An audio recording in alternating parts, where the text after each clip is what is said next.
كرة محاولة وتسديدة وهدف التعادل. هدف التعادل رافينيا السوبر سلاساو. الله الله. Ifahamu safari ya nyota wa Barcelona anayechora ramani ya ushindi kwa miguu yake. Rafael Diaz-Balart anifahamika zaidi kama Rafinha, ni mchezaji wa kandanda kutoka Brazil ambaye anang'ara katika klabu ya FC Barcelona akiwa na jezi nambari 11 mgongoni. Rafinha amekuwa kama upepo mkali unaovuma baharini, akivunja mawimbi ya ulinzi kwa kasi na ustadi wa kipekee. Rafinha alianza kucheza soka katika mitaa ya Brazil akiwa kijana mdogo mwenye ndoto kubwa.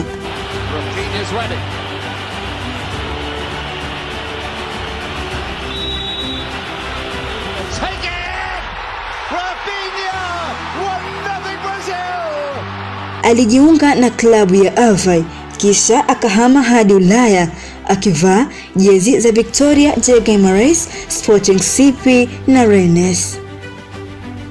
Kila hatua ya maisha yake ilijengwa juu ya bidii, kana kwamba miguu yake ni penseli zinazochora ramani ya ushindi katika viwanja vya soka. Baadaye alitua Leeds United. Kisha mnamo mwaka 2022 akaingia Barcelona kama ndoto iliyotimia, hatua iliyomweka kwenye jukwaa la juu kabisa la soka duniani. Msimu wa 2024-2025 Rafinha alipewa nafasi mpya ya kucheza kama mshambuliaji wa pili.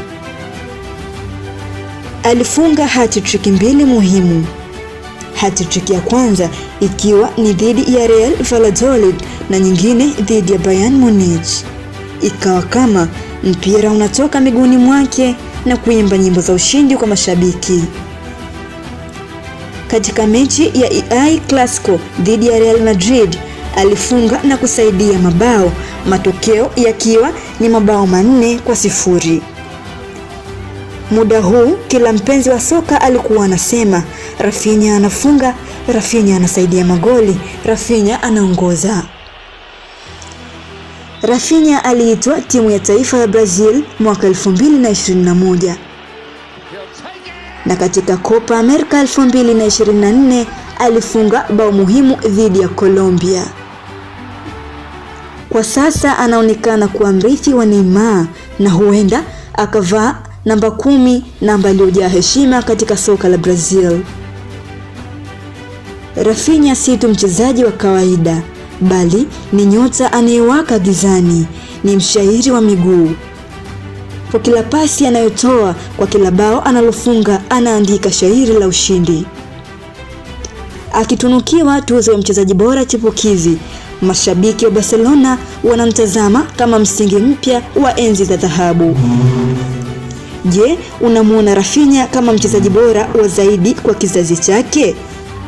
Tukutane kwenye uwanja wa comments. Ulikuwa sambamba nami Ajmina Ibrahim. Tukutane wakati mwingine.